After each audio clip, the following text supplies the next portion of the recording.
Salut les amateurs de BD, mon nom est Guillaume Demers, bienvenue dans ma chambre d'amis, cette pièce qui ne sert plus à rien chez personne. Notre prochaine capsule commence là!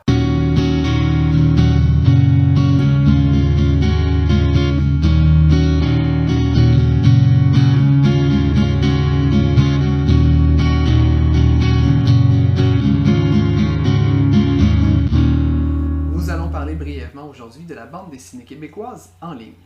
Plusieurs artistes publient du contenu sur Internet. Certains donnent accès à leur travail gratuitement ou publient partiellement un album en construction en attendant sa publication. Certains le font à partir de leur propre site web, pensons entre autres à Dez avec frivolesque.com, à Yves Bourgelat avec supercrash.net ou encore à Anouk BD avec l'armée-du-soleil.anoukbd.com.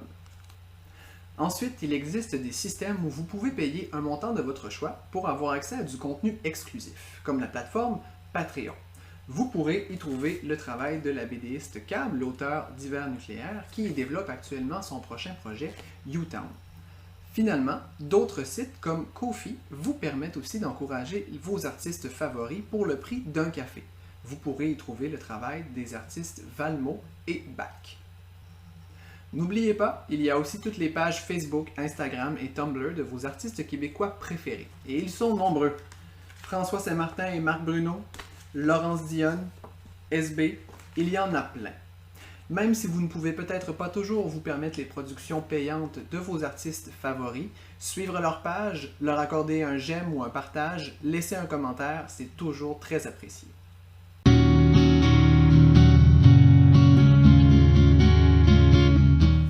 Bon, alors nous allons débuter avec le découpage. Découper en BD, c'est scinder son action en différents moments, en différentes cases. Ça n'a donc rien à voir avec une paire de ciseaux. En partant de leur scénario, de leur histoire, certaines personnes vont vouloir griffonner très rapidement leur découpage pour pouvoir passer à l'étape du dessin à proprement parler plus rapidement. Le but de l'étape du découpage, c'est de décider si vous racontez votre histoire ou certains passages de celle-ci à l'aide d'une multitude de cases ou avec seulement quelques-unes.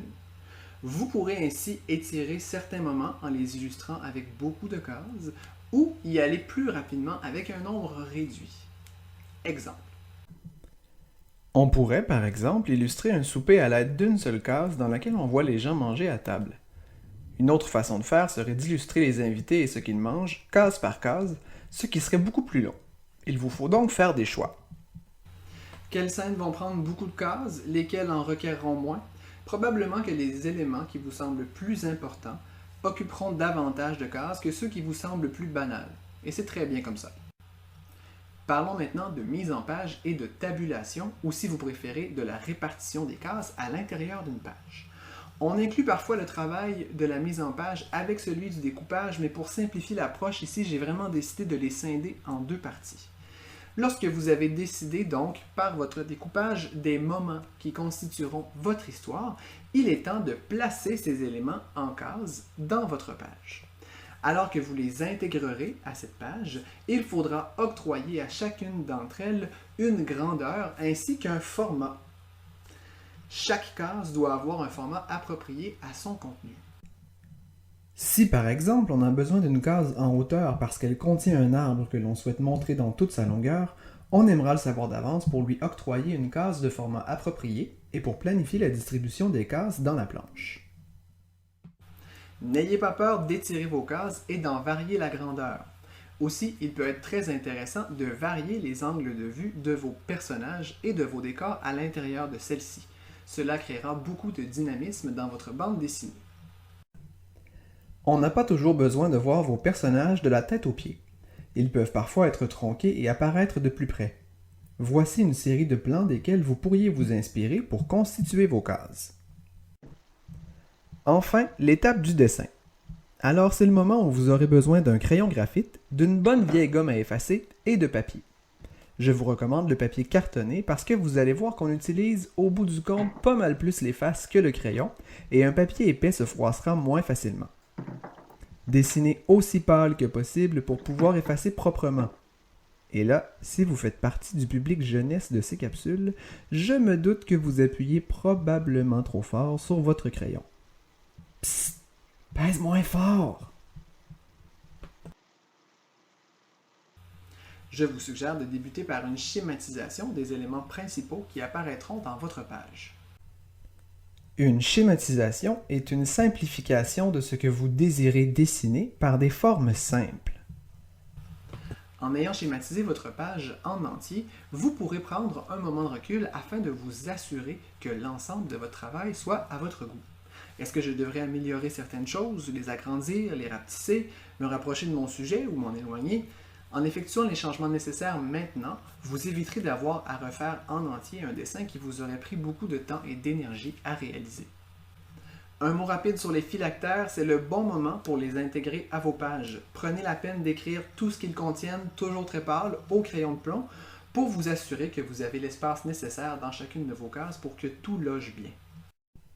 Finalement, complétez votre dessin avec tous ces détails sur votre page entière en redessinant par-dessus votre schématisation. Remarquez que, sur cet exemple, une marge a été laissée tout autour des cases. On a aussi laissé un peu d'espace entre elles. Cela permet une lecture aisée et une meilleure reproductibilité avec les numérisateurs et imprimantes qui souvent ne perçoivent pas jusqu'au rebord des feuilles. Notez qu'il y a beaucoup d'avenues créatives dans le placement des cases d'une planche. Voilà, on a donc une BD qui est maintenant dessinée. D'ici notre troisième et dernière capsule, prenez bien le temps de peaufiner votre dessin afin d'en être bien satisfait avant d'aller plus loin.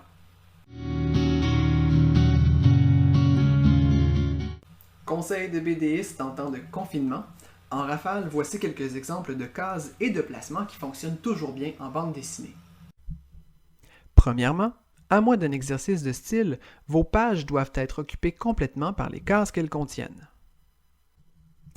Ensuite, permettez-vous le plan de présentation, une grande case en début de page qui sert à placer le lecteur en un seul coup d'œil, le renseigner sur les lieux, l'époque, le temps qu'il fait, parfois même sur les personnages. Ça commence toujours bien une BD.